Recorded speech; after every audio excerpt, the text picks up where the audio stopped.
So, what made me decide to get into the program is yung condition ko.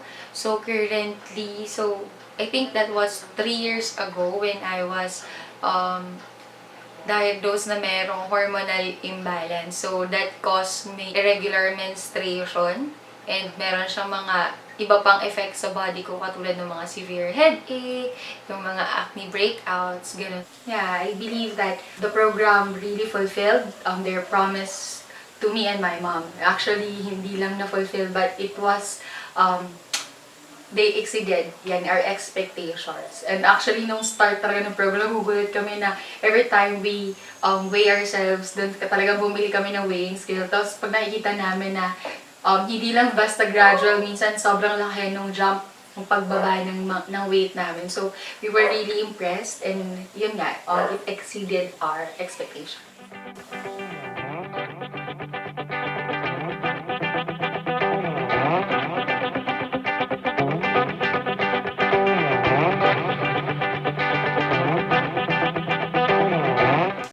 Hi, I am Sheena Balbalosa, 26 years old, working as a accounting professional. Siguro I can consider my lifestyle as a sedentary one. So, wala masyadong physical activities within the day. So, more of, since now I'm working in an office, so madalas talaga nakaupo lang. So, kung merong on-site work, so from 8 hanggang uwian ng mga 5, yan, nakaapo. So, maliban pa yun sa OT. So, lalo na ngayong we're working from home, so mas mahaba yung time talagang nakaupo lang and there's no more time for me. Yan, especially ngayong naka-work from home na makalabas. Yun, unlike kapag pumapasok sa office, so there are times na makakapaglakad. Ayan, going to office, going home. But ngayon, more on talaga upo, higa, o yun, kung makakapaglakad ng very short. So, I think I am someone with a very little physical activities. And as to food, hindi naman ako mahilig ng mga, siguro, yung mga severe na unhealthy diets. Pero, mahilig din ako sa junk foods. Ayan, sa mga deep fried na mga pagkain. And though mahilig din naman ako sa mga healthy stuffs katulad ng mga fish, ng gulay, ayan. And less meat, yan. More on chicken lang kami sa bahay. So, what made me decide to get into the program is yung condition ko. So, currently, I think that was 3 years ago when I was diagnosed na merong hormonal imbalance. So, that caused me irregular menstruation and meron siyang mga iba pang effects sa body ko katulad ng mga severe headache, yung mga acne breakouts, ganun. Tapos, we decided to visit an OB-GYN para ma-check kung ano nga yung condition ko kasi minsan 4 months, yan, hindi talaga ako nagkakaroon ng period and after that, nagkakaroon ako ng massive menstruation. So, after 1 month of like having really heavy flow, so we decided to visit a OB-GYN. Tapos yun nga, we found out na yan, by God's grace, wala naman na polycystic, pero kumbaga kung mapapabayaan, it could develop into, yun nga, ganun. But, ayun, I was diagnosed with hormonal imbalance, kaya nirecommend ako na mag-take ng hormonal pills before. So, I experienced yung mga side effects of using hormonal pills. So, may nausea, yung mga ganong klaseng side effects. Ilang beses akong naka-experience sa, going to work, kamuntikan na ako mag-pass out. So, I decided na hindi na bumalik sa OB-GYN kasi after nun, kasi nga natakot ako sa effect at nagkaroon ng dependence sa synthetic drug. So, hindi na ako bumalik. Then, after that, nagkaroon ako ng sobrang rashes sa legs. Tagal bago maalis. So, hindi na ako nakabalik sa OB-GYN ko kasi parang wala akong ganong confidence talaga mag-take ng mga synthetic drugs. I know na yun yung ipe-prescribe nila. So, what made me decide to enter this program is that for me to have an alternative way of coping up with my hormonal imbalance na hindi kailangan mag-take ng mga ganong treatments. but instead yung natural and I believe na healthier way ng pagtitreat ng mga karamdaman. Why did I trust Breakpoint to do this is that aside from the things talaga na nakita ko rin naman sa mga testimonials ng mga tao sa, of course, sa page nila sa Facebook. And of course, I really trust Pastor CJ, this same time Ate Clay, with the lifestyle that I've seen in their lives sa mga time na nagkita kami at nagkasama kami. Ayun nga, nakakita ko ng mga magagandang results talaga out from their clients and patients na nag-undergo ng program, and I can really see massive changes in their physical appearance. But more than that, I know someone yan sa church namin na who undergo as well the program, and I've seen in her not just yung change niya physically, but kumbaga yung lifestyle niya after undergoing the program. Nakita ko talagang nag-change. Ayan, kaya I really believe and hope na kung ano yung nangyari sa kanila sa pamamagitan ng program ng Breakpoint, yun din yung mangyari sa akin. Ayan, so what do I expect from the program is that, so yun nga, as I mentioned earlier, yun yung matreat yan yung aking hormonal imbalance, because still I can experience side effects yun nga nung hormonal imbalance ko, and that's because of course of my lifestyle. Kaya hindi rin nababalance yung hormones ko kasi dahil nga rin sa poor lifestyle most probably. Kaya yun, that is something that I look forward to, and at the same time yun nga, magkaroon din talaga ako ng discipline to really live a healthy lifestyle. So after the program, how am I determined? I believe that I really want to finish the program and to get the result I wanted out from it. And also, what motivates me to continue is that hindi lang yung magiging effect nun sa akin personally, but also, I believe that if I will finish the program and get the result that I want, is that I will be able to influence my loved ones din. Kasi of course, katulad ng mama ko and then my papa and even my sister, they have medications. So, ang papa merong maintenance, yung mama, kapatid ko may mga tinitake din silang mga synthetic drugs. So, what I want is that, what motivates me is that kapag ma-prove sa akin na totoo talaga na we can really be healthy and we can avoid unnecessary sickness sa pamamagitan ng pag-change talaga ng lifestyle and ng mindset with regards to our health, ay kumbaga hindi na natin kailangan mag-take ng mga ganong medicine, and I hope to influence them so that they can also do same actions para maiwasan na nila yung mga synthetic drugs, which I believe definitely will make side effects din in the long run. So yun yung mga bagay na nagmo-motivate sa akin. So that's it.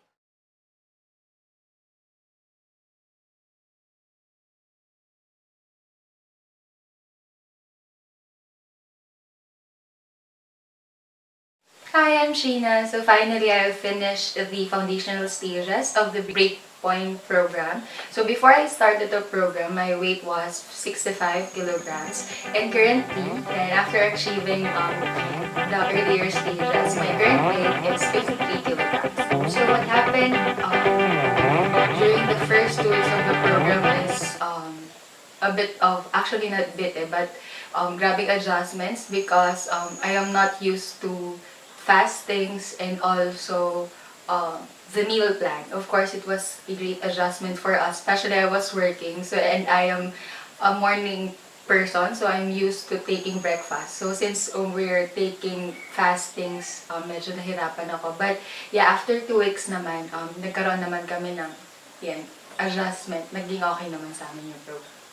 So what happened in my personal life during the program up until this moment is that before I took the program, so I was experiencing delays in my periods. So, because I have hormonal imbalance. But, yeah, thank God, because of the program, medyo naging okay na yung period ko. Actually, hindi lang siya okay but it was already normalized. And aside from that, I think I had better lifestyle. Not just with the food I am taking, but also having the discipline to do workouts, even though with my busy schedule. So, before I had this sedentary lifestyles. I was just like working and doing the usual stuff na ginagawa ng office person. But now I have this motivation like to really do some stretchings and the workouts that was included in the program. So at this moment, the things that I really appreciate about the program is, of course, aside from the health benefits I believe na binigay niya sa amin, not just for me but also with my mom, nakasabay ko sa program, is that I think the discipline, because I am the type of person na malakas talagang kumain, like rice, and wala talaga akong pili sa pagkain. But because of the program, currently I am really watching ano ba yung calorie content ng mga kinakain ko. So, I'm being watchful with my weight. So, nagkakaroon ako ng motivation like to do the way I eat before. So, ayan. Those are the things. So, nagkaroon ako ng discipline with how to do, my lifestyle. With the result that I am currently experiencing right now and also with my mom, I believe that the program is really effective with any kinds of health conditions, whether you are a healthy person, like ako nung nag-start ako, wala naman ako like ng mga pre-existing conditions, and like with my mom na meron siya mga nararamdaman. I think for the both of us, naging beneficial yung program because of course, aside from the health benefits that we can take from it, nagkaroon din na, of course, it boosts my confidence, it boosts my discipline, it helps me like to live a better life, of course, with the right mindsetting of including the mindsetting na ginagawa ni Coach CJ sa amin. And also, nakita ko rin yung effect sa life ng mama. So, before she joined the program, ang dami niya talagang nararamdaman sa katawan. Masakit yung likod, masakit yung balakang, masakit yung paa. So, but I am noticing that currently, because of the program, so the Lord used it para mawala yung mga nararamdaman niya yun. And really looking forward na hindi na talaga and completely mawala na yung mga nararamdaman niyang sakit. I think I am really determined to really finish the remaining part of the program because of the results that I am currently seeing with myself and with the health benefits that I am seeing with my mom. And I believe na gustong-gusto kong matapos yung program. So, entirely, I think, even after the program, like, kahit kami ni Mama, parang lagi na namin napag-uusapan na, even though, medyo mahirap, of course, yung program because we really need to stick to diet plans, to workouts. I think, hindi man kasing strict ng kung anong diet plan meron kami ngayon. But I think we will not be going back to the kind of lifestyle we had before. Because we already learned that parang na mindset na kami that that's not the healthiest way of living this life. At hindi rin talaga healthy yung lifestyle na meron kami dati. So now, as we continue to experience yung benefits of living a healthy lifestyle, I think we will continue with that even after the program. So before we joined the program, I was kinda a skeptic din talaga. Because of course, before kami nag-join sa Breakpoint, medyo curious na kasi ako sa mga diet plans and all things and that. So marami na akong mga fina-follow na mga pages, na mga sites na nagdi-discuss ng iba't ibang diet plans. So yung mga vegetarian, yung nagbe-vegetarian, yung mga nag-keto diet. So I was up to taking those and nakikita ko kasi na hindi rin sila nag-workout with those colleagues, mga friends ko na nag-join sa mga ganong plan. So, I was thinking before na, ay, siguro yung Breakpoint ganun din. Like, sa start lang, okay. Kasi nagtatry din akong mag-cut ng calorie intakes ko before nag-join sa Breakpoint. But, I end up just really gaining weight. Kasi parang syempre, of course, wala naman akong strict na sinusundan talagang plan. So, after ko mag-diet, so magki-crave after, then I will just be gaining the weight that I lost. But, During the program, I was proven wrong. So, nakita ko naman na because we stick to the plan that was given to us, na na-assign dun sa program, we were able really, I was actually not expecting that I will lose that weight na nawala sa akin. Yan, because we followed the Breakpoint program.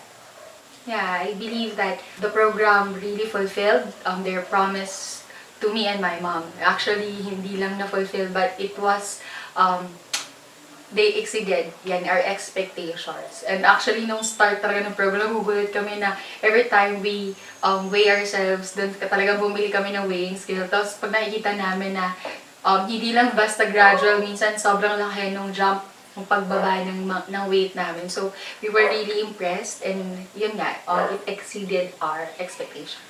So, as to realization, I think what I realized during the program is that yung program does not only affect people na nagjo-join sa kanilang health, like yung physical health, but also I realized na, of course, before, since I am currently working from home because of the pandemic, so before, medyo talaga yung energy level ko is very low. Of course, nasa bahay lang. So, even walks, even simple exercises, nawala na yun. Of course, sa part ng daily life namin. But because of the program, so it helped me like to engage to some of these activities again. Because, of course, we need to do it as part of the plan.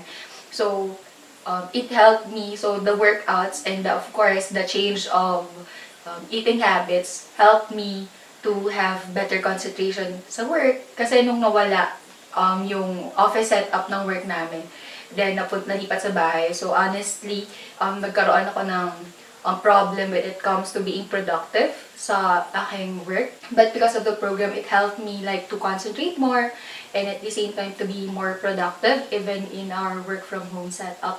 And also, yeah, the discipline that it helped me develop during the process. As to gastos, it was like we were spending more probably than the usual meals that we were having. Of course, before kami kasi nag-join sa program, may mga instances na noodles. Syempre, that's like kind of cheaper with compared to dun sa mga kinakain namin sa program.